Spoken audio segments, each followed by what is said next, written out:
दरअसल सरकार जहां सब कुछ सामान्य होने के दावे कर रही है, वहीं पहली तारीख के दबाव में बैंक वाले अब अपने कस्टमर्स को संदेश भेज रहे हैं कि कैश ना होने के चलते हो रही असुविधा के लिए माफी मांगते हैं, माफी चाहते हैं। सवाल यह है कि सड़क पर खड़ा या खड़ी ये जनता की भीड़ और इस पर माफी मांगना क्या और कितना सही है? इससे परिवार तो नहीं पल सकता। ये तमाम सवाल हैं, जानने की कोशिश करेंगे जवाब, लेकिन इस रिपोर्ट के बाद। कैश के दावे कर रही सरकार, लेकिन बैंकों में लगी लंबी कतार। कैश कम, परेशानी ज्यादा। कह रहे हैं कि कैश ही खत्म हो गई है। वो कह रहे हैं कि कैश होगा तो दे देंगे, नहीं तो खड़े हैं। आप बोल रहे हैं कि पैसा नहीं है। कोई 6 बजे से लगा है और कोई 6 घंटे से। कुछ ऐसे भी हैं जो 6 दिन से दुखी होकर हर रोज लौट जाते हैं। पैसा न हुआ, पारस पत्थर हो गया। 2 हफ्ते से आ रहा हूँ पैसा लेने के लिए। ये तो चक्कर थोड़ी है, अपने पैसे लेने में रखना पड़ता है। अपना पैसा अब अपना कहाँ रहा, अब तो सरकार और बैंक वालों की मर्जी का ख्वाब बन गया है। आपकी किस्मत में हुआ तो कैश मिल जाएगा, नहीं तो लंबी लंबी लाइनों के गवाह बनिए और अपनी बारी के टोकन गिनिए। हालांकि हकीकत ये है कि टोकन का नंबर आने से पहले ही कैश का टोटा हो जाता है और इसी में टूट जाती है रोजमर्रा की जरूरतों की उम्मीद। आखिर कब मिलेगा पैसा? 7 बजे के खड़े हुए हैं भाई साहब हम। 7 बजे के जो ड्यूटी पे जाने वाले थे, तो ड्यूटी भी खत्म हो गई, ये रहा बैग हमारा। और 7 बजे खड़े हो गए। जब गेट पे पहुंचे, मैनेजर बोला कि 10 बजे ही कैश खत्म हो गया। आधा घंटे में कैश खत्म हो गया, फिर भी हम बेशर्माई से यहीं पे खड़े हुए। बैंक में सुबह 9:30 बजे तो बैंक ओपन ही होती है, 10 बजे कैश खत्म हो जाता है। ये अपने अपनों को एंट्री कर रहे हैं, बाकी लोगों को लाइन में खड़े होकर किसी को कैश ही नहीं मिल पा रहा है। 8 नवंबर के बाद से HDFC के ATM में कभी भी पैसा नहीं पड़ा। न किसी को मैंने निकालते हुए देखा। रोज मैं जाता हूँ लेकिन पैसा नहीं मिलता। तमाम दावों और वादों के बीच ये गुस्से की वो तस्वीरें हैं जो पाई पाई के मोहताज होने की गवाही दे रही हैं। करीब 22 दिन से जो कतारें लंबी लंबी थीं, अब पहली तारीख से और भी लंबी हो गई हैं। ATM खाली पड़े हैं। सरकार कह रही है बागों में बहार है। बैंक वाले अपने ग्राहकों को संदेश भेज रहे हैं कि हम लाचार हैं। प्रिय ग्राहक, कैश की आपूर्ति न होने के कारण सभी ATM और बैंकों की ब्रांच में कैश नहीं है। हम नोटबंदी की मार झेल रहे सभी कस्टमर से उन्हें हुई असुविधा के लिए माफी मांगते हैं। हम अपनी सभी बेहतर कोशिश कर रहे हैं। इन्होंने जो बिना पूरी तैयारी के ये जो फैसला लिया है, तो इससे पूरे देश के अंदर हाहाकार मचा हुआ है। और अब तो जो सरकारी कर्मचारी हैं, तो उनको भी सैलरी नहीं मिल पा रही है। कल से वो लोग लाइन में लगे हुए हैं। हालात बहुत ज्यादा खराब है। हमें कल्पना है कि हम जो राजनीति में लोग निर्णय करते हैं, मुझे लगता है कि 2 वर्ग ऐसे हैं जो अभी तक नहीं बदले। एक हम राजनीति वाले और एक मीडिया वाले, लेकिन नीचे देश बदल चुका है। बहरहाल संयम की भी कोई सीमा होती है। सहनशीलता भी एक वक्त पर आकर साथ छोड़ देती है। 22 दिन से सड़क पर खड़ी जनता सरकार की ओर निहार रही है, लेकिन सरकार है कि कुछ बोलते ही नहीं। सवाल ये है कि जब बैंकों में कैश नहीं है तो लोगों को कैसे मिलेगा? ये रिपोर्ट के साथ साजिद अली, के न्यूज। बैंक में कैश नहीं, ATM में कैश नहीं, लोगों को दिक्कत और दिक्कत के बीच लंबी लंबी कतारें, रोड को जाम करना, गुस्से का इजहार करना, क्योंकि रोजमर्रा की चीजों को खरीदने के लिए दिक्कतें हो रही हैं। पहली तारीख है, अभी पहला हफ्ता बाकी है, जिसमें सबसे ज्यादा निकासी होती है सैलरी की अपने खर्चों के लिए। हमारे प्रधान संपादक अमिताभ अग्निहोत्री जी हमारे साथ जुड़ रहे हैं। अमिताभ सर, स्वागत है आपका। और सवाल यही है, जिस बात को आप बार बार कह रहे थे, जिस बात को हम बार बार कह रहे थे, पहली तारीख, ठीक वैसा ही आज देखने को मिला है।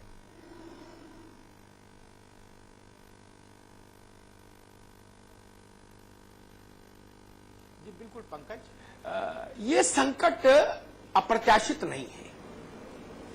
हमको पता था, देश को पता था, बैंकिंग सिस्टम को पता था कि 1 तारीख आएगी, सैलरीज ट्रांसफर होंगी देश भर में। गवर्नमेंट सेक्टर, प्राइवेट सेक्टर, करोड़ों लोग जी। सैलरी निकालने जाएंगे बैंक में। 8 नवंबर रात जो घोषणा हुई, मेरे जैसे कम समझदार आदमी की राय ये बनती है कि 9 नवंबर से हमको, सुबह 9 नवंबर से हमारे बैंकिंग सिस्टम को 1 दिसंबर की तैयारी शुरू कर देनी चाहिए थी। बिल्कुल। ये जो सैलरी का हफ्ता होता है, ये सर्वाधिक बैंकिंग ट्रांजैक्शन करता है भारत में, सर्वाधिक। इससे ज्यादा बैंकिंग ट्रांजैक्शन कभी भारत में नहीं होता। सबको पता, बैंक का जो छोटे से छोटा नौसिखिया बाबू है, उससे लेके चेयरमैन आरबीआई तक सबको पता। मैं इस बहस में नहीं पड़ता किस नेता ने क्या कहा जी। मैं इस बहस में भी नहीं पड़ता किस पार्टी ने क्या कहा। पार्टियों के नेताओं के अपने अपने राग द्वेष हो सकते हैं। मैं तो ये देख रहा हूं, सीवान में, अररिया में, सासाराम में सड़कें जाम कर दी लोगों ने। बिहार के ही एक शहर का मैं भी देख रहा था विजुअल, एक 6 महीने का बच्चा, दूध पीता बच्चा बैंक के अंदर धक्का मुक्की में मर गया दम घुट के, उसकी मां हतप्रभ। आगरा में बैंक के अंदर हिंसा हो गई, कई थानों की पुलिस बुलानी पड़ी। शामली में बैंक मैनेजर को बंद कर दिया लोगों ने। मेरठ में रोड जाम कर दिया। हाथरस में बवाल हो गया। ये परिस्थितियां क्या है? ये परिस्थितियां अच्छी नहीं। इनसे निपटने की पूरी तैयारी हमको रखनी चाहिए थी। अब हम कल कह रहे हैं कि हम 500 के नोट ज्यादा छापेंगे। ये बात 24 दिन बाद क्यों समझ आई? ये बात 8 नवंबर को ही समझ क्यों नहीं आई हमको? अगर उस वक्त ऐसा किया होता तो अब तक रास्ते खुल गए होते, कुछ राहत हो गई होती। मसला ये नहीं कि 100-200, 500 लोगों को कैश मिल गया किसी ब्रांच में, उससे ये 1.25 अरब का मुल्क नहीं चलता मित्र जी। इसलिए हम आज फिर इस विषय को लेके आए कि ये कोई प्राकृतिक आपदा नहीं। सुनामी आ जाए मैं समझ सकता हूं, तहस नहस हो गया सिस्टम।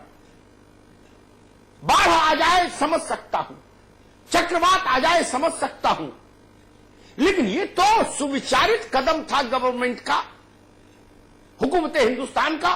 फिर इसके क्रियान्वयन में ऐसी अस्त व्यस्तता क्यों, हड़बड़ियां क्यों? और हड़बड़ियों के चलते मेरे मित्र प्रमोद तिवारी, उनका एक बड़ा प्रसिद्ध गीत है, उसकी एक पंक्ति मुझे याद आती है, कानपुर के ही है प्रमोद जी। बार बार हड़बड़ियों में गड़बड़ियों वाले दिन। जी। ये वैसी परिस्थिति क्यों? इससे बचा जा सकता था, आसानी से बचा जा सकता था, चूंकि हमारे पास पर्याप्त समय था। और जब सरकार ने चिंतन कर लिया था, मन बना लिया होगा कि हमको नोटबंदी करनी है, तो कुछ फॉरवर्ड प्लानिंग की होगी ना। पंकज रौतेला जी, हम लोग भी फॉरवर्ड प्लानिंग करते हैं ना जी, चैनल में। बिल्कुल। कि कल क्या चलेगा, कल क्या बड़ी खबर हो सकती है, क्या परिस्थितियां हो सकती है। तो मैं ये कैसे मान लूं कि हुकूमत हिंदुस्तान ने फॉरवर्ड प्लानिंग नहीं की? और लेकिन अगर फॉरवर्ड प्लानिंग की तो उसके एग्जीक्यूशन जमीन पर क्यों नहीं दिख रहा, ये बड़ा सवाल है जी। सुरेंद्र राजपूत जी कांग्रेस से हमारे साथ जुड़ रहे हैं, अनुराग भदौरिया जी समाजवादी पार्टी से, संजय चौधरी बीजेपी से हमारे साथ जुड़ रहे हैं। आप तीनों मेहमानों का भी स्वागत है। संजय चौधरी साहब, चर्चा की शुरुआत आपसे करते हैं। आज पहली तारीख और पहली तारीख का दिन गुजर गया है। आपने भी देखा सड़कों पर किस तरह के हालात थे, जिसे बार बार हमारे प्रधान संपादक साहब कह रहे थे, बार बार हम भी दिखा रहे हैं कि कतारें बढ़ती जा रही हैं। आज ठीक वैसे ही हुआ, सैलरी आई है लेकिन हाथों में नहीं पहुंची है। क्या कहेंगे आप?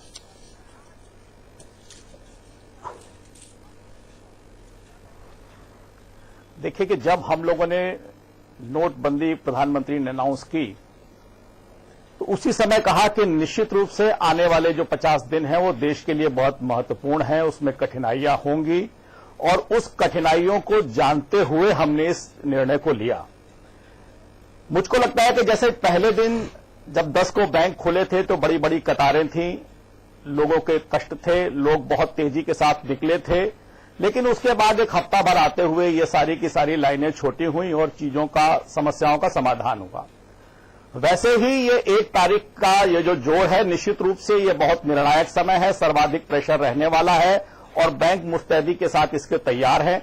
लेकिन जैसा पहले 8 के बाद पहली बार बैंक खुले तो लोगों की भीड़ बेतहाशा बैंकों पर आई, वैसे ही स्थिति ये हुई है और निश्चित रूप से 3-4 दिनों के बाद इस स्थिति में सुधार होगा, ऐसा हम विश्वास रखते हैं। अमिताभ सर, शुरुआत की उम्मीद है, अभी भी बैंक में पैसा नहीं है, बैंक ने हाथ खड़े कर दिए। चौधरी साहब एक मिनट चौधरी साहब रुकिए। पंकज चौधरी साहब, एक प्रश्न है मेरे पास कोटक महिंद्रा बैंक का मैसेज आया।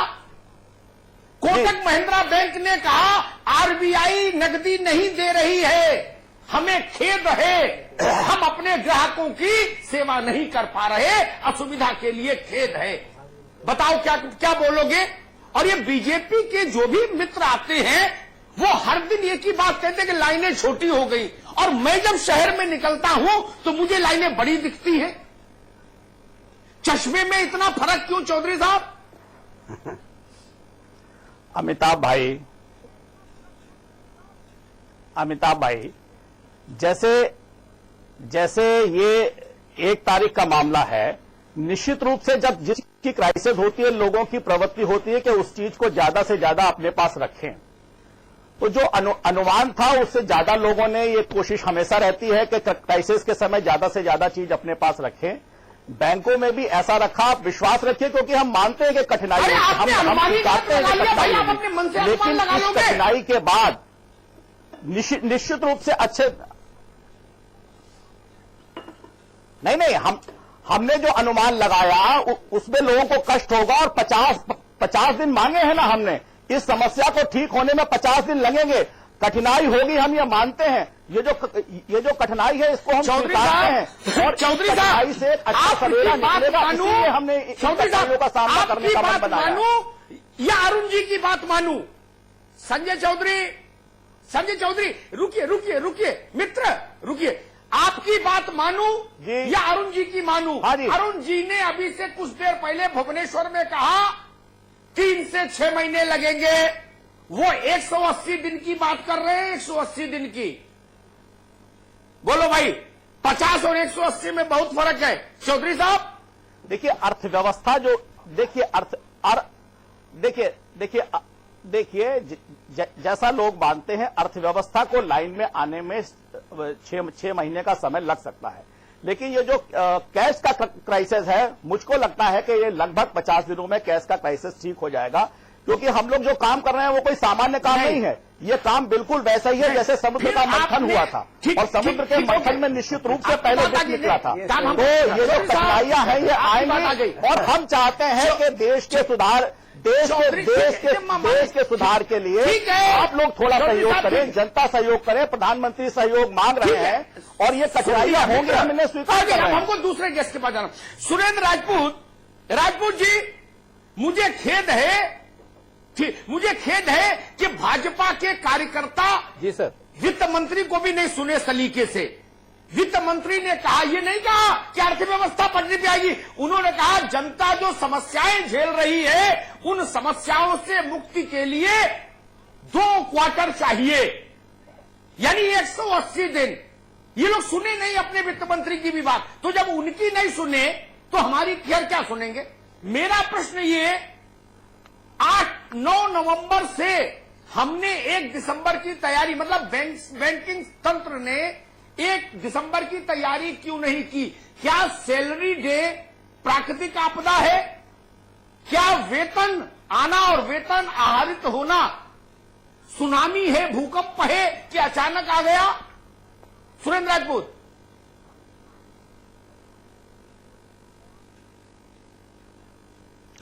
अमिताभ जी, लाइटर नोट पर एक बात से शुरुआत करूंगा, फिर गंभीर बात पर आऊंगा। आपने बड़ी महत्वपूर्ण बात कही। आपने कहा वित्त मंत्री जी ने 2 क्वार्टर मांगे हैं ठीक करने के लिए। वित्त मंत्री जी को 2 क्वार्टर दे दीजिए, सारी चीजें ठीक होती हुई दिखाई देने लग जाएंगी। उनको ठीक तो कुछ नहीं होगा। खैर, वो अपनी जगह पर। अब हम गंभीर बातों पर आ जाएं। तो जो सबसे बड़ी बात है, जो 2 क्वार्टर मांगे हैं और एक 50 ग्राम मांग रहे हैं, आप एक चीज जान लीजिए कि जो भी सरकारें राम के नाम पर आती हैं, वो सरकारें राम भरोसे छोड़कर चली जाती हैं।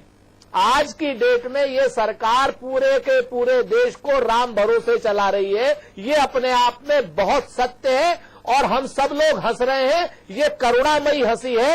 इस हंसी में जो जिस तरीके का विद्रूपपन है, निश्चित तौर पर आने वाले समय में इसका आभास और इसका एहसास भारतीय जनता पार्टी को होगा और निश्चित रूप से बहुत बड़े धमाके के रूप में होगा।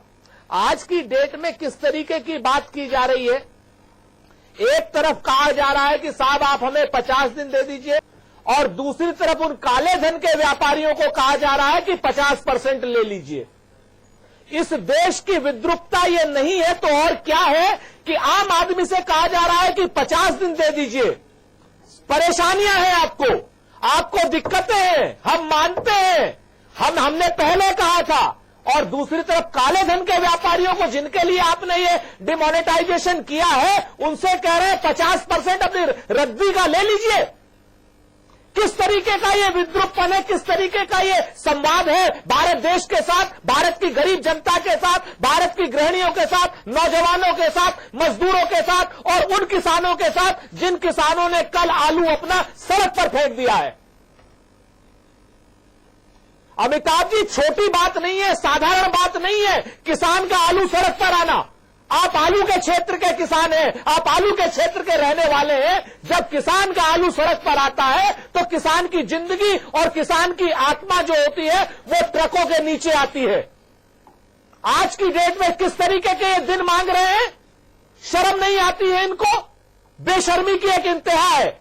इनका वित्त मंत्री कहता है 180 दिन लगेंगे, प्रधानमंत्री कहता है 50 दिन लगेंगे। आज की डेट में इनके मित्रगण हमारे कहते हैं, जो ऑफ द कैमरा हमारी ही बात को मानते हैं और हमारी बात के साथ होते हैं, वो कहते हैं कि ये बड़ा गड़बड़ कर दिया। जब तक अमीरों का पैसा वापस लाने की बात थी, अब तो बाप रे बाप, अमीरों को 50% पे डील कर लिया। आप 1 तारीख की बात कर रहे हैं। किस दिन, मैं अमिताभ जी मैं आपसे पूछना चाहता हूं, किस दिन बैंकों में लाइन कम हुई, किस दिन 100 से कम लोग मरे हैं? अब तक 100 से ज्यादा लोग मर चुके हैं। बागपत में, आपके यहां पर बदायूं में जिस तरीके से पुलिस लाठियां भांज रही है क्योंकि बैंकों में नोट नहीं है, अराजकता की स्थिति है। सुप्रीम कोर्ट का चीफ जस्टिस कह रहा है दंगे हो जाएंगे। ऐसा आपने देखा है। और आज की डेट में 20 लाख रुपए एक जो है नकली नोट का व्यापारी नकली नोट बेचता हुआ पकड़ा गया है। उसने कहा कि मैं 2 करोड़ के नोट खपा चुका हूं। भाजपा से संबंधित है वो। आज की डेट में क्या परिस्थितियां आ गई हैं? आरबीआई कह रहा है, संवैधानिक संस्था कह रही है कि माइनर प्रॉब्लम है नोटों में। आज तक आपने कभी देखा था पिछले 70 सालों में या दुनिया में कहीं देखा हो आपने कि किसी नोट में माइनर प्रॉब्लम हो और उसको नकली ना कहा गया हो? आरबीआई और प्रधानमंत्री कह रहे हैं कि माइनर प्रॉब्लम वाले नोटों को आप ले लीजिए।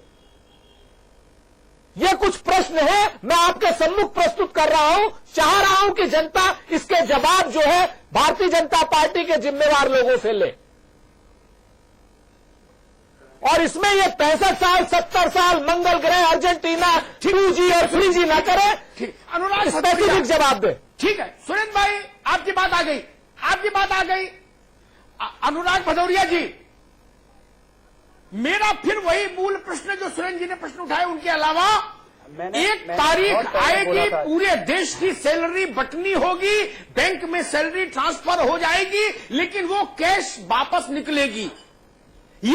इसकी तैयारी हम क्यों नहीं कर पाए? त्रुटि रहित तैयारी। अनुराग भदौरिया,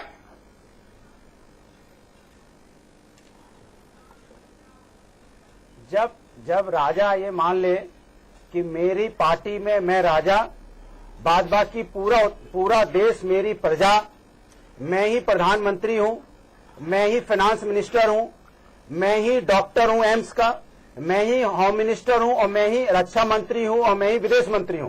जब उसको ये अहम हो जाए कि मैं दुनिया की सब चीजें जानता हूं और बाद बाकी हमारे साथी सब बेकार हैं, तो इस तरह की आपदाएं नहीं, ये आपदाएं जो आपने वर्ड बोला था कि इस तरह की बेवकूफियां होती हैं और करते हैं। देखिए प्रधानमंत्री जी कड़े हैं, पढ़े नहीं है।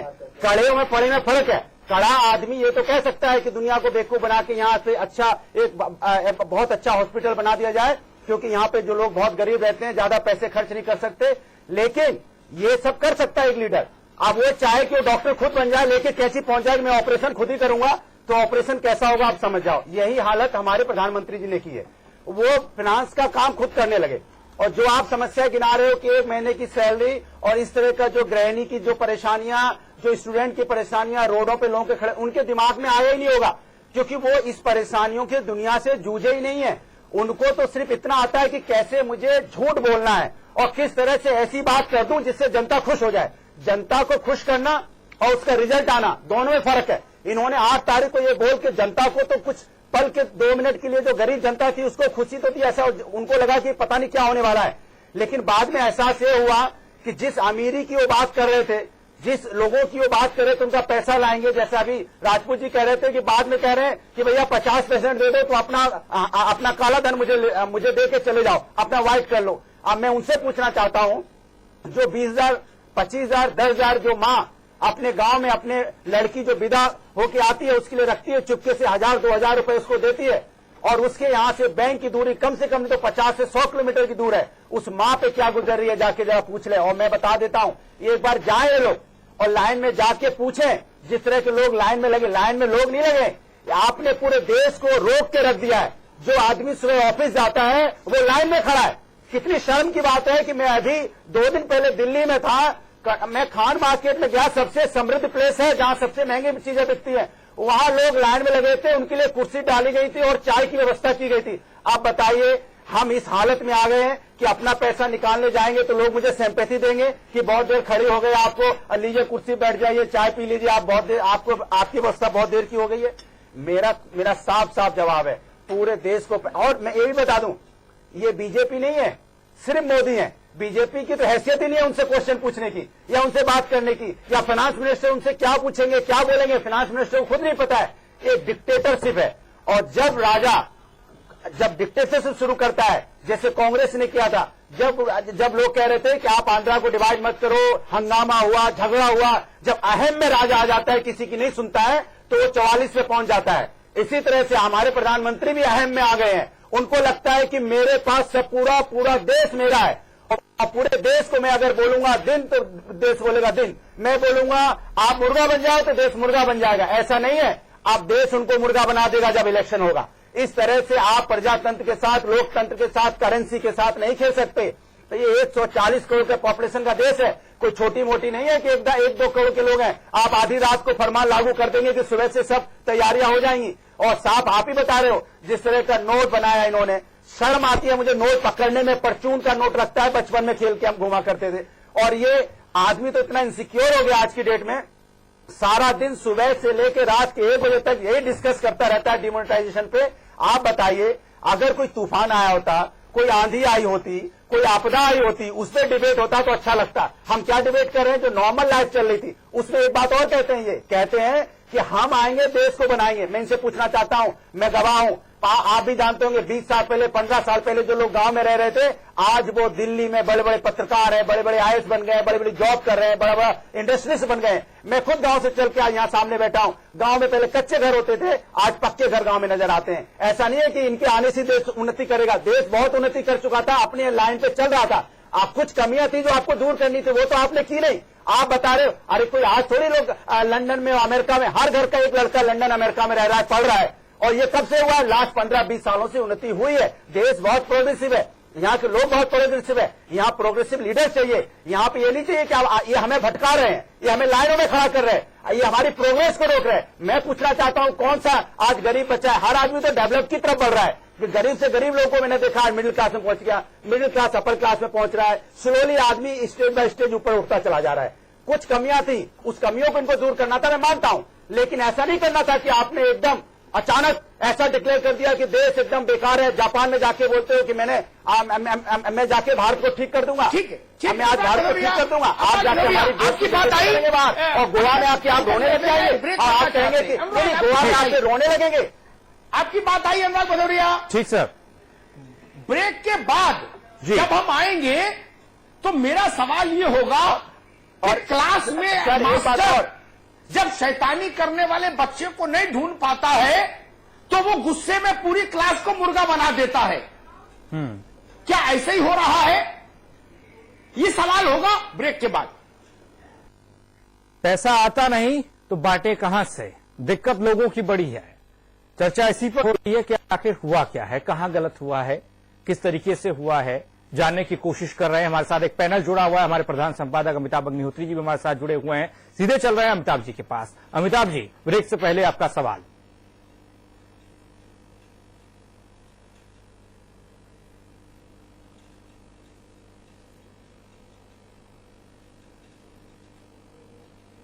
अमिताभ सर, आप तक आवाज पहुंच रही है?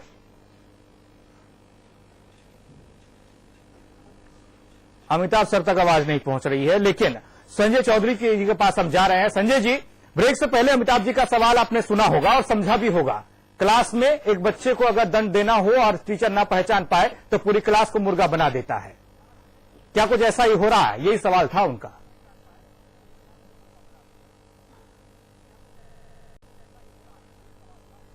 नहीं, देखिए, इसमें रोग तो बिल्कुल पहचान लिया है कि रोग कहां है, उसको डायग्नोज कर लिया है और ट्रीटमेंट की लाइन पर देश चल दिया है। हमारे मित्र जो मुझसे पहले बोल रहे थे, भदौरिया जी, उन्होंने कहा था कि आगे पता चल जाएगा जनता क्या निर्णय देगी। हमने गुजरात और महाराष्ट्र के निर्णय को 2 दिन पहले ही देखा है। वो जनता का निर्णय सामने आ गया है और वो जनता का निर्णय बता रहा है कि जनता इसके साथ है। इतनी कठिनाई के बाद भी जनता चाहती है कि ये जो स्थितियां हैं, जिस तरह का भ्रष्टाचार है, जिस तरह का लोगों में कठिनाइयां है, नीचे तक योजनाएं नहीं पहुंचती, इसका कारण भ्रष्टाचार है, इसके निवारण के लिए प्रयास होने चाहिए।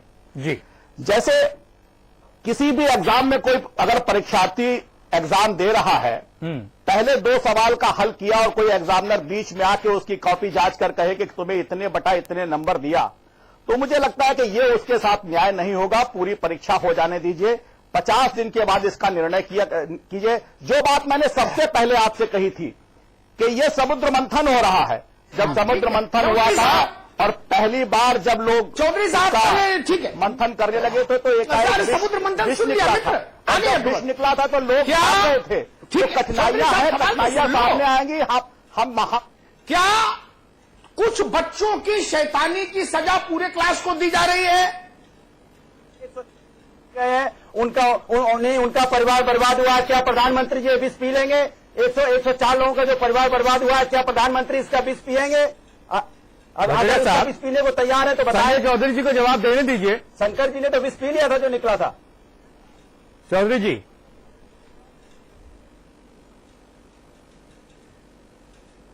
जी, अमिताभ जी का सवाल हमने देखिए, ऐसा है कि हम ये जानते हुए भी कि ये निर्णय कोई सामान्य निर्णय नहीं है। भाई मेरा सवाल सुनना कि नहीं सुना? हम ये जानते हुए भी कि ये कोई सामान्य निर्णय नहीं है, ये बहुत कष्टदायक निर्णय है। नहीं, जो भदौरिया जी का नहीं, देखिए, हमने ये माना कि समस्या कठिन है, लेकिन हम उस समस्या के समाधान के लिए कर रहे हैं। अरे जो मैं पूछ रहा हूं उसका जवाब नहीं दे रहे हो यार। इसका कोई दंड नहीं है, थोड़ा कष्ट सभी को होगा, लेकिन नहीं आप बार एक पूरी क्लास को दंड देने का सवाल नहीं है। पूरी क्लास का हमने सहयोग मांगा है। कई बार टीचर ऐसा करता है, किसी एक 2 बच्चे की गलती होती है, वो पूरे क्लास को मुर्गा बना देता है। क्या ये वही परिस्थिति है सुरेंद्र राजपूत जी?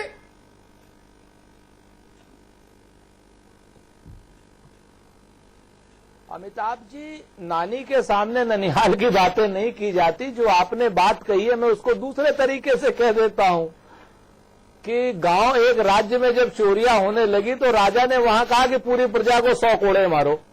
तो प्रजा जब चिल्लाने लगी, कहा नहीं, इसमें चोर भी पिट जाएगा। तो सच्चाई ये है कि जिस तरीके के तपाकी राजा हैं, वो तपाकी निर्णय ले रहे हैं। इनके जो वित्त मंत्री हैं वो कह रहे हैं 180 दिन यानी 2 क्वार्टर, और ये कह रहे हैं 50 दिन। आज की डेट में संवैधानिक संस्थाओं का जिस तरीके से हरास कर रहे हैं, संवैधानिक संस्थाओं से निकले हुए गलत नोटों को कह रहे हैं कि मार्केट में चला लो। और एक और बड़ी बात अभी मेरे भाई ने भेजा एक क्या नाम व्हाट्सएप, जो उसने कहा कि आज की डेट में सरकारी दूरदर्शन का जिस तरीके से आज अभी तक आरबीआई के दुरुपयोग की मैं आरोप लगा रहा था, आज सरकारी एटीएम सरकारी अधिकारी के दुरुपयोग का आरोप लगा रहा हूं। दूरदर्शन ये दिखा रहा था कि एक जो बंद एटीएम पड़ा था उस पर पुलिस वाला खड़ा होकर के कह रहा है कि नहीं, मुझे तो सारे पैसे मिल गए। जिस तरीके की बातें हो रही है, जिस तरीके के संवैधानिक संस्थाओं का मूल्यों का क्षरण हो रहा है अमिताभ जी, ये देश के लिए निश्चित तौर पर एक चिंताजनक बहुत बड़ा विषय है। इस पर आपको ध्यान देना होगा। ये देश एक निश्चित तौर पर कहीं ना कहीं सिविल डिक्टेटरशिप की ओर चल पड़ा है। और ये जो सिविल डिक्टेटरशिप है, इसमें सबसे पहले की जो परेशानियां हैं वो हमारे भारतीय जनता पार्टी के उन राजनीतिक कार्यकर्ताओं को आ रही हैं, आनी शुरू हो गई हैं, जो कहीं ना कहीं अपने आप में मुखर होते हैं। संजय भाई जैसे लोगों को परेशानियां आनी शुरू हो गई हैं कि आज की डेट में खाता ना बही, जो मोदी जी कहे वो सही और जो अमित शाह जी सोचे वो सही। आज की डेट में जिस तरीके से इनके एक सुशील सिंह विधायक हैं, जिस तरीके से उन्होंने कहा कि जो लोकतंत्र में हमारी बात न माने उसकी पिटाई कर दो। अमित शाह कह रहे हैं कि साइकिल को, हाथ को छिन्न भिन्न करके फेंक दो। जिस तरीके की भाषा का ये प्रयोग कर रहे हैं और ये जो अभिमानी प्रधानमंत्री जिस तरीके से जनता का, पूरे देश का, पूरे प्रदेश का अपमान कर रहा है, निश्चित तौर पर हम आयोग बात से सहमत हैं। सवाल आया आपका, एक सवाल अनुराग भदौरिया से लोहार की। जी सुरेंद्र भाई, आपकी बात आई। अनुराग भदौरिया जी, अनुराग भदौरिया, दो बातें कही गई थी नोटबंदी के समय। एक प्रमुख बात थी जिससे हम देशवासी बहुत प्रसन्न हुए थे कि इस नए नोट की डुप्लीकेसी नहीं हो पाएगी, इसका नकली वर्जन नहीं आ पाएगा। मोहाली में 42 लाख की नए 2000 के नोट की करेंसी पुलिस ने जब्त की, 2 लोग पकड़े गए। एक और इसके अलावा एक प्रश्न, बेंगलुरु में आज इनकम टैक्स डिपार्टमेंट ने 2 लोग अरेस्ट किए जिनके पास 2000 के 4 करोड़ रुपए थे। बैंक तो दे नहीं रहा किसी को इससे ज्यादा, 5-6 हजार रुपया दे रहा है, 10,000 रुपया सेविंग बैंक वाले को, 30-40 हजार रुपया करंट अकाउंट वाले को मैक्सिमम। तो ये 4 करोड़ कहां से निकले, एक, और इसकी नकल कैसे हो गई? 2 सवाल। अनुराग भदौरिया। देखिए प्रधानमंत्री जी के अगर भाषण आप सुनेंगे तो वो बड़े भावुकता अंदाज में, चूंकि वो बहुत बड़े एक्टर हैं, बड़ी एक्टिंग करते हैं, जब जरूरत पड़ती है तो आंसू ले आएंगे, जब जरूरत पड़ेगी तो स्पीच को ऊपर नीचे करते रहते हैं अपनी। उन्होंने बोला था कि ये देश को मुझे सुधारना है और देश को मुझे बनाना है और काला धन यहाँ जितना छिपा हुआ है वो निकालना है। अरे कौन सा काला धन आप निकालने चले थे? आपने जिस दिन ये काम शुरू किया 8 तारीख को, 9 तारीख 10 तारीख के बाद से मार्केट में चले जाइए, 35% पे 40% पे जो धन्ना सेठ लोग हैं जिनकी वो बात कर रहे थे, वो आपका काला धन व्हाइट कर रहे हैं। जितना पैसा है आप दे आओ, आपको व्हाइट मिल जा रहा है और वो कैसे नेट दिखा के बैंक में जमा भी कर रहे होंगे। और उनके पास कई तो ऐसे लोग हैं जिनके पास, और कह रहे थे कि ये नोट छपेंगे नहीं और नोट ये हो जाएगा वो हो जाएगा, जो उन्होंने झूठा सपना, जैसे सपना देते हैं। सबसे ज्यादा काला बाजारी अगर हुई है तो आप देखिए सोने में और ये पैसे की एक्सचेंज में हुई है। पूरा देश जो गरीब, मैंने आपको बोला था 20,000 जिसके पास थे उसने 15,000 उसको मिले, 5,000 वो ले गया साहूकार, क्योंकि आपको हम नोट बदल के देते हैं 100 के, 2,000 के, आप 15,000 हमें दे दो। एक गरीब आदमी का, गांव में रहने वाले आदमी का 20,000 से 15,000 हो गया। आप चले थे बताने कि हम आपके खाते में डालेंगे, डाला तो आपने तो नहीं, लेकिन साहूकार ने उनके हाथ से छीन लिया लिटरली। और छीनने का मौका किसने दिया? आपने। आप क्या कह रहे थे कि काला धन हम छुड़ा देंगे तो सब पैसा आपको मिलेगा। आप बताइए, उनके अनाउंस करने से ही दूसरे दिन से ही काला बाजारी शुरू हो गई। और इतनी बड़ी काला बाजारी, अगर इसकी इंक्वायरी की जाए तो इतनी बड़ी काला बाजारी कभी, मुझे लगता है किसी भी विश्व में कभी नहीं होगी एक महीने के अंदर जितनी काला बाजारी है। 40%, 50%, 60%, सोना 60 लाख, 60 हजार रुपए में लोगों ने इधर से उधर किया। कौन है इसका जिम्मेदार? इसके जिम्मेदार कौन है? गरीब आदमी का पैसा गांव से निकलवा के मार्केट में साहूकार ने लूट लिया और लिटरली जो मैंने आपको वर्ड किया छीन लिया। इसके जिम्मेदार कौन है? इसका ठीक जिम्मेदार है सिर्फ अनुराग भदौरिया, ठीक है, आपका कहना है कि ब्लैक व्हाइट के खेल में काफी घालमेल हो गया देश में, ठीक बात है। संजय चौधरी, मेरा सवाल धैर्य से सुनिए, फिर विस्तार से जवाब दीजिएगा मुझे मेरे सवाल का। बिल्कुल, और गरीब आदमी पिस गया। तमिलनाडु में बीजेपी के यूथ विंग का एक लीडर पकड़ा गया 20 लाख रुपए के साथ, वो उसका उत्तर नहीं दे पाया कि ये पैसा कहां से आया, एक। और दूसरा जो मोहाली में हुआ, 2 करोड़ रुपए नकली बाजार में खपा दिए उन लोगों ने, 42 लाख पकड़े गए। ये नकली नोट कैसे बन गया, जबकि आरबीआई ने दावा किया था कि नए नोट का नकली वर्जन नहीं बनेगा। संजय चौधरी,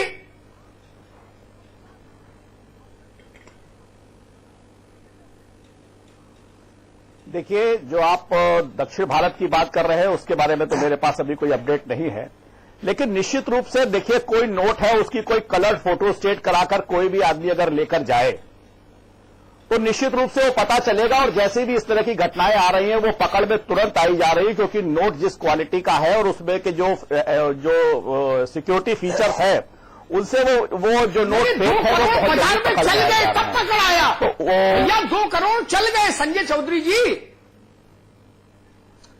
नहीं 2 करोड़ चल गए। अमिताभ भाई, देखिए, जैसे ही किसी एक्टिव आदमी के पास आएगा उसके फीचर्स देखते हुए वो पकड़े जाएंगे। और एक बार मेरे मित्र भदौरिया जी ने कहा, देखिए, नोट को बदल देने का मतलब ये नहीं कि नोट व्हाइट से ब्लैक से व्हाइट हो जाएगा। आप संजय चौधरी जी कर सकते हैं, वो तो पाकिस्तानी नोट भी पकड़े जाते थे, पाकिस्तानी करेंसी जो नकली आ रही थी पाकिस्तान से बनके इंडियन करेंसी, वो भी पकड़ी जा रही थी। फिर फर्क क्या, मोहाली में नकली नोट बने, ये इस्लामाबाद समझा नहीं पकड़ी जा रही थी, और नकली तो नकली नहीं, जो यहाँ फोटो स्टेट होकर नहीं, जो देखिए, वो तो कोई भी आदमी फोटो स्टेट, अगर कोई आदमी कलर फोटो स्टेट करा के चलाने की कोशिश करे, फिर नहीं तो फिर आपकी व्यवस्था क्या है, कोई आदमी सब कुछ कर ले तो फिर आपने 500,000 वो निश्चित रूप से पकड़ जाएगा। जब और नोट को बदल देना इसका मतलब ये नहीं है कि वो जो ब्लैक मनी हो जाएगी। देखिए, नहीं, आपने ऐसा बोला था कि हम आप नहीं संजय चौधरी, आप अपनी सरकार के भाषण और फैसले सुनते नहीं है। कोई क्या होता है, कोई उसे अनुराग रुकिए, संजय चौधरी जी, आप अपनी पार्टी सरकार के फैसले और भाषण ध्यान से नहीं सुनते। इसके मतलब मोहाली में नोट छप रहा था, पाकिस्तान को बोल रहे थे, हर बार पाकिस्तान के नाम पर लेके आप हिंदू मुस्लिम की संपत्ति लेने के कोई नहीं रहेंगे। देखिए, ऐसा है कि नहीं, आप लगाकर कोई अगर लग जाए तो निश्चित पाकिस्तान में आ जाएगा। हम बैंकों में नहीं पहुंच पाएगा जिस तरह से पहले बैंकों में भी पहुंचा, एटीएम से भी निकलता था। जो सिक्योरिटी फीचर्स जो सरकार ने बनाए हैं उसमें ये नोट बहुत जल्दी पकड़ में आ जाए। अगर कोई ऐसा करेगा तो वो तुरंत पकड़ जाएगा। नोट चल गए, 6 करोड़ नोट डुप्लीकेट पकड़े जा रहे हैं। आप कह रहे हैं पकड़े जा रहे हैं ना, पकड़ में आएगा, नहीं पकड़े जा रहे हैं, कहाँ पकड़े जा रहे हैं? जा चुके चौधरी साहब, आप ही बता रहे हैं पकड़े जा रहे हैं। बैंक में तो पहले भी पकड़ में आते थे, ऐसा थोड़ी है कि आप हर चीज को कोई सेंसिटिव बैंक में नकली नोट कभी जमा नहीं हुआ, जिससे आप पहले भी नहीं होता था बैंक में जमा, पता है ना? नहीं, मैं एक बात बोला, नहीं, ऐसे भी घटनाएं हुई है कि एटीएम से जो निकला नोट है वो फेक है, और जब आदमी बैंक में गया तो उसको रिजेक्ट कर दिया गया। इस तरह की बहुत सारी घटनाएं पहले भी होता है और वो समाचारों में आती रही है। नहीं, पहले भी वो नया क्या हुआ इसमें, नई बात बताइए ना। पहले भी बैंक पे जाकर रिजेक्ट हो जाता था, बैंक पकड़ लेती थी, नया क्या किया इन्होंने? नहीं तो इस तरह की पब्लिक को लाइन में खड़ा करके परेशान बैंक में आने के द्वारा देखिए, नोट को बदल देने का एक मिनट, मैं चौधरी साहब दोनों चीजों में बता दे रहा हूँ, मैं बता दे रहा हूँ। अनुराग भदौरिया, आप रुकिए। चौधरी साहब, आपको मैं याद दिलाऊं, बार अपना डिसीजन बदल चुके हैं। भारत के रेवेन्यू सेक्रेटरी ने कहा,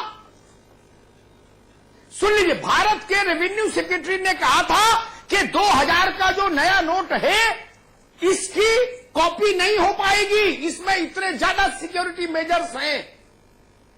मोहाली में बैठकर एक 21 साल के लड़के और लड़की ने 3 करोड़ के नोट छाप दिए, 3 करोड़, 2.25 करोड़ चला दिए, 42 लाख पकड़े गए। चौधरी साहब, ये भी तो ध्यान रखो, अगर फिर वही होना है तो फिर ये रोना क्यों? ये बड़ा सवाल नहीं है क्या दोस्त? तो फिर बिल्कुल सही। ये अनुराग जी सुन लीजिए, अनुराग जी सुन लीजिए। ये मोहम्मद बिन तुगलक का एग्जाम्पल है। वो रोज डिसीजन लेते थे, रोज बदलते थे। ये भी 54 बार बदल चुके, 1 महीना नहीं हुआ अभी तक 22 दिन हुए, 54 डिसीजन बदल चुके हैं, 54। ठीक, हर रोज बदल देते हैं। ये बिना प्लानिंग के इन्होंने इतना बड़ा डिसीजन ले लिया था। अनुराग भदौरिया जी, आप सुन लीजिए, जवाब भी सुन लीजिए साहब। एक बार नहीं, तो इसके लिए इससे समझ ले, आप इतनी बड़ी 140 करोड़ की जनता से खेल गए। आप ठीक है, सुन लीजिए, जवाब सुन खेल लीजिए। गए। आप पब्लिक से खेल गए, देश से खेल गए, और आप देशभक्ति की बात करते हैं कि हम देशभक्त हैं। कौन नहीं सकते आप? सुनिए भाई, लोगों को मार डाला। चौधरी साहब बोलिए भाई। लाइन में लग रहा कि आप कहते हो मैं देशभक्त हूं। अनुराग भाई, देखिए, अगर आप बोल रहे हैं तो कम से कम किसी का चौधरी साहब, आप कुछ बोलना चाहते हैं या नहीं? जनता इसका निर्णय देगी। जनता के निर्णय को 2 दिन पहले हम देख चुके हैं। हम जनता के निर्णय को हम 2 दिन पहले देख चुके हैं और जनता का निर्णय सबके सामने है। गुजरात और महाराष्ट्र में जनता ने अपना निर्णय आपको दिखा दिया। आप देखना चाहिए तो खोलिए और आंख बंद करना चाहिए तो आंख बंद कर लीजिए। लेकिन जनता ने तो अपना निर्णय सुना दिया। आपने जनता को बनाया ना, भारत की जनता है। अपने निर्णय को, जनता का निर्णय कैसे थोड़े दिन के लिए अनुराग भदौरिया जी, आप सुनने तो दीजिए, थोड़ा सा क्या बोल रहे हैं, समझ नहीं आ रहा है। अनुराग जी, और जनता ने अपना निर्णय दिया। अनुराग जी प्लीज सुनिए जवाब को। आप देखना नहीं चाहते, आप सुनना नहीं चाहते जनता का। जी आप कंटिन्यू रखिए सर, सवाल का जवाब आता हुआ दिख नहीं रहा है, लेकिन फिर भी कंटिन्यू कीजिए, कहीं जवाब मिल जाए थोड़ा बहुत। देखिए लोकतंत्र में जनता के निर्णय से बड़ा कोई निर्णय नहीं हो सकता। 2 दिन पहले ही गुजरात और महाराष्ट्र के चुनाव परिणाम आए हैं जी। आपने देखा होगा, उसकी व्याख्या की होगी, कहां थे वो लोग, वो पीछे क्यों छूट गए। और अभी थोड़ा सा धैर्य रखिए, उतावलापन मत दिखाइए। निश्चित रूप से इसमें बहुत अच्छा होगा और जनता इसका सुखद परिणाम, जो जनता की अपेक्षाएं हैं उसी के हिसाब से बहुत अच्छा परिणाम आएगा। आप अधीर मत होइए। देखिए, आप अपने निर्णय को जनता के ऊपर मत थोपिए। महाराष्ट्र और गुजरात में जनता ने दिखा दिया है कि जनता आपके साथ नहीं है, जनता नरेंद्र मोदी के साथ है और जो उसने निर्णय लिया है उसके साथ वो खड़ी है। कठिनाइयों के बावजूद, कष्ट के बावजूद, मेहनत के बावजूद, धूप पर। मेरा एक ही क्वेश्चन है, जो लोग मर गए सर्दी के बाद जनता उसके साथ चली हुई है और ये जनता ने अपने परिणामों में दिखा दिया है। आप आपके सवाल का जवाब मिला, लेकिन जनता की बात, जनता ने जो किया है, जनता ने जो परिणाम दिया, सोचिए आप जरा। नहीं, चौधरी साहब दूसरी बात कह रहे हैं। मेरा प्रश्न दूसरा था, उसका शायद उत्तर नहीं उनके पास, इसलिए मैं उनको धर्म संकट में नहीं डालूंगा जी। मैं उनको फंसाऊंगा नहीं। उनके पास उत्तर होता तो वो देते जरूर। जी सुनील राजपूत जी, देखिए, लोकतंत्र में जनता से बड़ा निर्णय और कौन करेगा मेरे भाई। ठीक है साहब, अब सुन भी लीजिए, दूसरे को भी मौका दीजिए। सुनील राजपूत जी प्लीज। पंकज जी,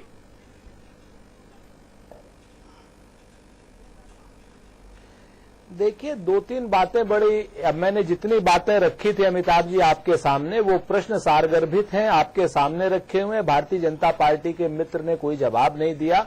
बेहतर हो शायद हमारे ट्वीट का तो प्रधानमंत्री जी या जेटली जी जवाब नहीं देंगे। आप देश के मूर्धन्य पत्रकार हैं, हो सकता है आपके ट्वीट का जवाब दे दें, तो वो मेरे प्रश्न जरूर एक बार पूछ लीजिएगा प्रधानमंत्री जी और जेटली जी से। एक प्रश्न और आपके सामने रख रहा हूं अमिताभ जी, ये जो कल इन्होंने लेन देन की स्कीम करी है ना 50-50 वाली, इस पर एक बड़ी महत्वपूर्ण जानकारी आपके सामने रख दूं, आप भी देश के सामने रख दीजिए उसको। देखिए, जिस दिन से नोटबंदी हुई उस दिन से, 1 मिनट दे दीजिएगा बस, जिस दिन से नोटबंदी हुई है उस दिन से लेकर के आज तक भारतीय जनता पार्टी समर्थित एजेंटों ने 50% के कन्वर्जन रेट पर 1 साल बाद का वादा करके कहीं न कहीं लोगों का काला धन नए नोटों में बदलने का वादा किया है कि हम 1 साल बाद आप 150 रुपए दीजिए हमको, 100 करेंसी है नहीं। ये तमाम जगहों पे ये चीजें हो रही, आपके सामने भी आ रही होंगी। और कल प्रधानमंत्री जी ने और वित्त मंत्री जी ने उस सारे के सारे काले धन को कहा कि आप बैंक में जमा कर दीजिए, आपको उसका आधा मिल जाएगा। यानी देना उनको 100 रुपए है, 50-50 पर उन्होंने तय किया है, मिला उनको 150 रुपए है, 150 रुपए का आधा 75 रुपए उनके सीधे सीधे सफेद हो गए मात्र 25% की इनकम टैक्स पर। जबकि अगर मैं जमा करूंगा इनकम टैक्स, मैं देश का व्यापारी हूं और अगर मैं सारा इनकम टैक्स साफ साफ जमा करता हूं तो मुझे उस पर 30% टैक्स देना पड़ेगा। काले धन के व्यापारी को और काले धन के एजेंटों को तो 25% पे उनका धन सफेद हो रहा है जी, और हमारा धन जो है वो जो साफ सुथरा धन है उस पर हमें 30% इनकम टैक्स देना पड़ रहा है। ठीक है राजपूत साहब, आप समझिए ये एक बड़ा गंभीर प्रश्न है कि क्या भारतीय जनता पार्टी ने नोटबंदी अपने उन समर्थकों के लिए की थी जो सैकड़ों करोड़ रुपए जमा करके अब बैंक में जमा कर देंगे और कहेंगे कि 50% आप ले लीजिए और 50% हमें दे दीजिए और वो 50% तो हमारा व्हाइट हो गया और मात्र 25% के गवर्नमेंट रेट पर जो हमें 30% हमें लगता है, अमिताभ जी को लगता है, पंकज को लगता है, अनुराग भदौरिया को लगता है और चौधरी साहब को लगता है। ठीक है, इस तरीके का ये कानून बनाया है। तो गरीब आदमी पर खुश था, आज की डेट में सिर्फ और सिर्फ अमीर आदमी खुश है और काला धन का व्यापारी खुश है। जी, अमिताभ जी आपके पास आ रहे हैं, संपादकीय टिप्पणी प्लीज।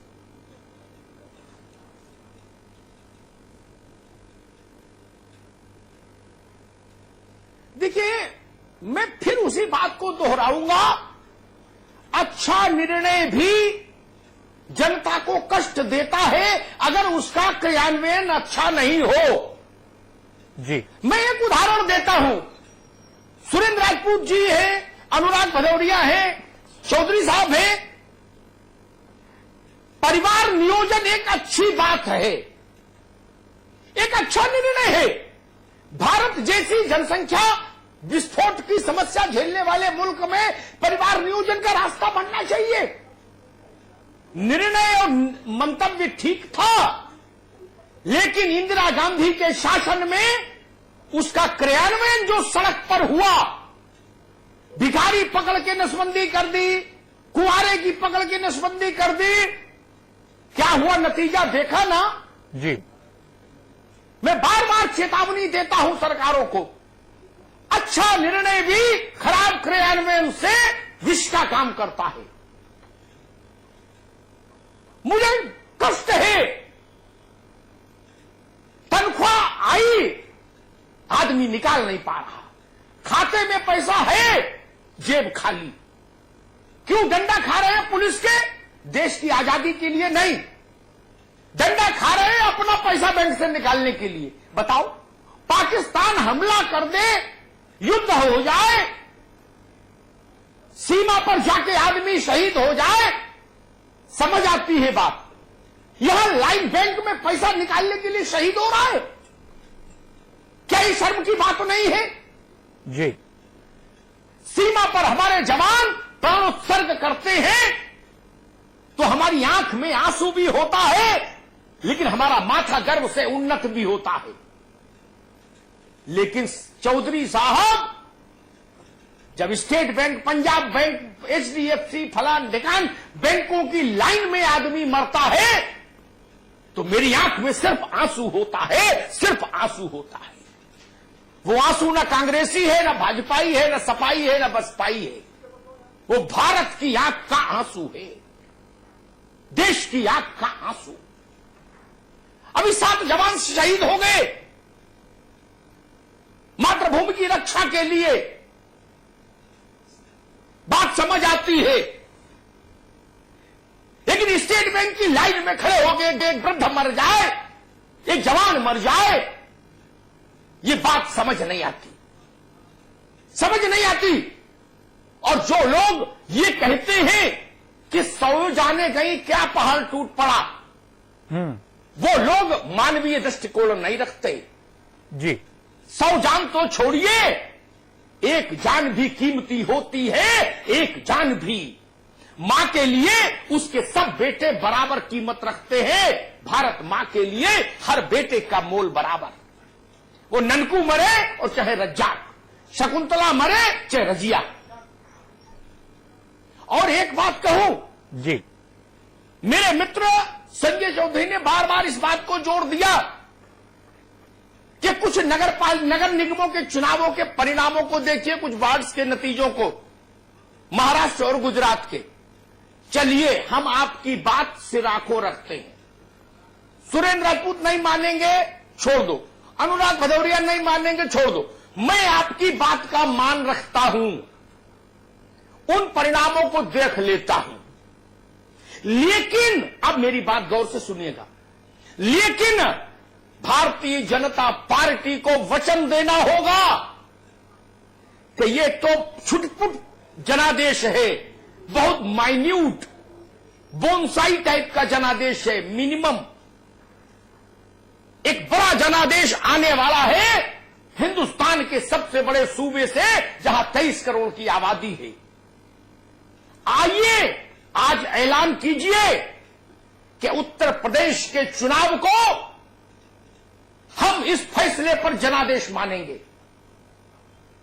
अगर जनता का निर्णय आपके हक में रहता है तो मैं कौन होता हूं ये कहने वाला कि निर्णय देश के लिए ठीक नहीं होगा या इसका क्रियान्वयन खराब है। देश का आम नागरिक अगर आप ये कहता कि क्रियान्वयन अच्छा है तो मैं अपनी बात वापस ले लूंगा। लेकिन अगर उत्तर प्रदेश की जमीन से निर्णय दूसरा निकलता है, क्या आप में इतना नैतिक साहस है कि आप खड़े होकर कहें कि हां हमसे गलती हुई? बोलिए। अभी जो नतीजे आए हैं वो चुंगी के नतीजे आए हैं, चुंगी के। उत्तर प्रदेश का निर्णय एक बड़ा निर्णय होगा जो इस देश की तासीर को रिफ्लेक्ट करेगा। जी, मान लें इस बात को, बोलिए, मिलाइए हाथ। छोड़िए सपा बसपा भाजपा के बाकी लोग क्या कह रहे हैं, कांग्रेस छोड़ो, ममता जी क्या कह रही, मायावती जी छोड़ो, इसी को मान लो। किसी एक निर्णायक व्यक्ति से यह अधिकृत बयान दिला दीजिए कि ये जो विमुद्रीकरण और इसका क्रियान्वयन है, हम उत्तर प्रदेश का चुनाव इस पर जनादेश मानेंगे, रेफरेंडम मानेंगे, जनमत संग्रह। जी, बोलिए, क्या भाजपा तैयार है? अगर तैयार हो तो स्वागत, लेकिन साहस के साथ बोलिए। अटल जी कहा करते थे, बड़े निर्णय लीजिए तो उनका यश अपयश दोनों स्वीकार करिए। अयोध्या के समय वाजपेयी जी ने लोकसभा में खड़े होकर कहा था, जब अयोध्या में ढांचा गिर गया था, विवादित ढांचा, तो उन्होंने कहा था कि बड़े काम करिए तो उनके यश अपयश की जिम्मेदारी छाती खोल कर लीजिए। फैसला आपका है, देश का अच्छा होगा तो यश आपका, देश तकलीफ में आएगा मित्र तो अपयश भी आपका ही होगा, ये ध्यान रखिएगा। बहुत बहुत धन्यवाद। सुरेंद्र राजपूत जी बहुत बहुत शुक्रिया आपका, अनुराग भदौरिया जी आपका भी बहुत बहुत शुक्रिया, संजय चौधरी जी आपका भी बहुत बहुत शुक्रिया, अमिताभ सर आपका भी बहुत बहुत शुक्रिया चर्चा में शामिल होने के लिए, तमाम अहम जानकारियां दर्शकों तक पहुंचाने के लिए। नोटबंदी और नोटबंदी के बाद 1 तारीख, अभी 6 दिन इस हफ्ते के बाकी हैं। कसमकस रहेगी सड़क पर, कतारें लंबी होती जाएंगी क्योंकि पैसे की दरकार हर किसी को है। प्राइम टाइम में